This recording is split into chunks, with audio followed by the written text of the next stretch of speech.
मेरा कैरेक्टर बहुत ही डिफरेंट है और यूनिक है। आजकल के टाइम की जैसी लड़कियां होती हैं, आप उससे काफ़ी रिलेट कर पाएंगे, बिकॉज आजकल की टाइम की लड़कियों का परसेप्शन बहुत डिफरेंट हो गया है, बहुत इंडिपेंडेंट हो गई, रिस्पॉन्सिबल हो गई है, वो डिपेंडेंट नहीं है किसी मैन पे। यही दीप्ति का भी मानना है। और दीप्ति बहुत रिस्पॉन्सिबल है, eight the same time self reliant है, और अपनी लाइफ में उसे क्या करना है वो बहुत क्लियर है, और खुद में बिलीव करती है। शी इज़ सेल्फ कॉन्फिडेंट, और खुद में बिलीव करती है कि वो जो भी पाना चाहती है वो पा सकती है easily. She doesn't need to depend on somebody else. और रही बात उसके लव इंटरेस्ट की, तो वहाँ पे अश्विन जैसे कि चौल में रहता है, उसके दिमाग में ये कभी नहीं है कि स्टैंडर्ड्स मैटर करते हैं कि मुझे यही बहुत बंगलों में रहने वाला लड़का चाहिए। ये उसका सिर्फ सिंपल फंडा है कि लड़का सिंपल हो, अच्छा हो, जो एक हर लड़कियों की ख्वाहिश होती है, और वो सारी क्वालिटीज़ उसे अश्विन में नज़र आती हैं। इसलिए वो अश्विन से बहुत प्यार करती है, जिस तरीके से वो उसका ध्यान रखता है, और जो भी उनकी केमिस्ट्री उन दोनों के बीच में बॉन्डिंग है। दैट्स द रीज़न वो बहुत ही अट्रैक्टेड है उसके टूवर्ड्स, और वो रेडी है अपनी लाइफ में बहुत डिफरेंस क्रिएट करने के लिए, कि वो मतलब 3 BHK में रहती है और वो चौल में रहता है। तो उसके लिए दिमाग में बिल्कुल मैटर नहीं करता कि मैं शादी के बाद मुझे चौल में जाना है तो मैं एडजस्ट हो पाऊँगी कि नहीं। शी इज़ वेरी क्लियर कि मैं रह पाऊँगी। कहीं ना कहीं उसका प्यार बहुत स्ट्रांग है, और प्रोफेशनल और पर्सनल लाइफ को किस तरीके से बैलेंस करना है, she is very clear about that. और she is a very strong headed person at the same time. हाँ, अश्विन पुष्पा का बड़ा बेटा है, तो इसका जो एक वन लाइनर बताऊंगा कि ये अपनी माँ की माँ है।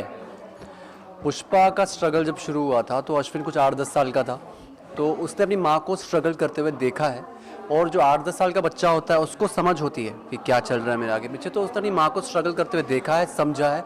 हालांकि उसका पार्ट भी था वो, पुष्पा को काम करने के लिए बाहर जाना पड़ता होगा, तो पुष्पा कहती थी अश्विन भाई बेटा तेरे 2 छोटे भाई बहन हैं, उनका ख्याल रखना, मैं आती हूँ। तो बचपन से ही वो बहुत ही रिस्पॉन्सिबल था, सपोर्टिव था माँ को लेकर, और उसको इतना पता था कि उसको पढ़ाई लिखाई पे ध्यान देना है, एक जॉब हासिल करनी है, और एक इनकम का सोर्स जनरेट करना है, ताकि वो अपनी माँ को हेल्प कर सके घर चलाने में। अपने सपने मारे हैं इसके लिए, अपने फैमिली के लिए, और बहुत ही सोच समझ के चलने वाला है।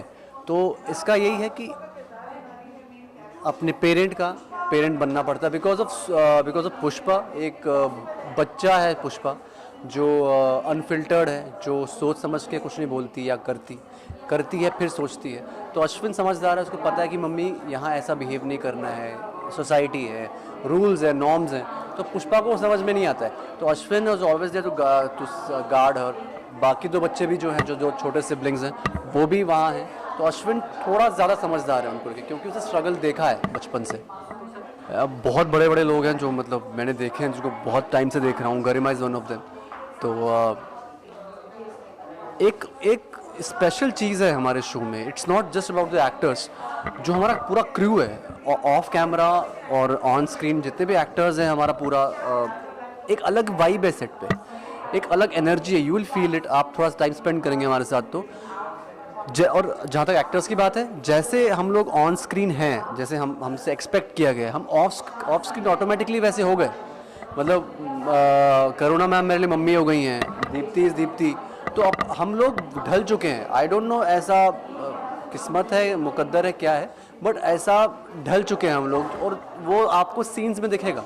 हम लोग फील कर रहे हैं क्योंकि सीन स्मूथली हो रहे हैं, हमको बनने की ज़रूरत नहीं पड़ रही, मुझे अश्विन बनने की ज़रूरत नहीं पड़ रही दीप्ति के साथ, बस वो हो रहा है स्मूथली, और मज़ा आ रहा है बस, इन शॉर्ट। मेरे लिए सभी के साथ बॉन्डिंग बहुत इंटरेस्टिंग रही है, बिकॉज स्टार्टिंग में जिस तरीके से हमारी वर्कशॉप्स रहे हैं, उस वजह से हमने कहीं ना कहीं जेल होना स्टार्ट कर दिया था, और अब उस लेवल पे आ गए, उस कंफर्ट लेवल पे आ गए कि जहाँ पे एक इशारे में सारी चीज़ें समझ जाते हैं।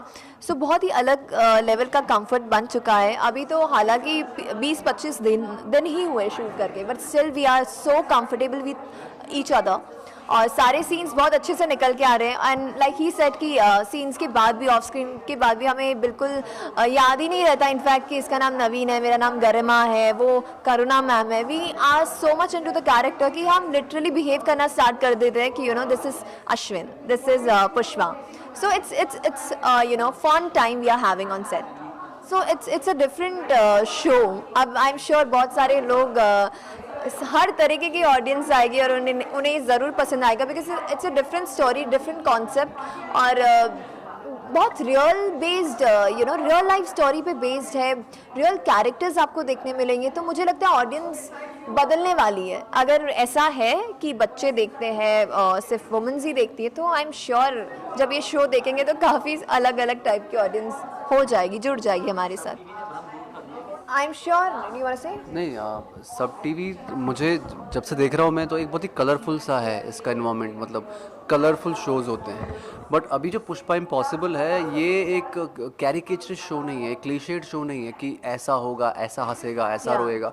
ये हर इंसान में हर इंसान सिर्फ अच्छा या सिर्फ बुरा नहीं होता। जैसे टीवी शोज़ में आप कैरेक्टर्स देखते हैं, इसमें हर इंसान अच्छा है, बुरा है और बीच का है। जैसे हम लोग रियल लाइफ में होते हैं, हम लोग कभी अच्छे होते हैं, कभी गुस्सा करते हैं, कभी हम फ्लैट होते हैं।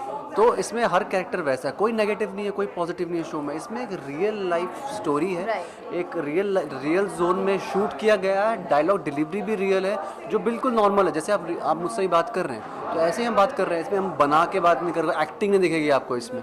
और इसमें क्या है, रिलेटेबल कैरेक्टर्स हैं, वो औरतें हों, बच्चे हों, मर्द हों या बूढ़े हों, सबके लिए कुछ ना कुछ इस शो में है जो है ये रिलेट कर पाएंगे। कि आप जब 6 तारीख को 9:30 बजे सोनी सब ओपन करेंगे, तो आप 10 बजे आपका सबसे पहला थॉट ये होगा कि ट्यूसडे के 9:30 बजे 9:30 कब बजेंगे। हाँ, you are in for a very long ride and it's a different ride this time. Please हमारे शो को बहुत सारा प्यार देते रहिएगा और देखते रहिएगा हमें Pushpa impossible way. Thank you.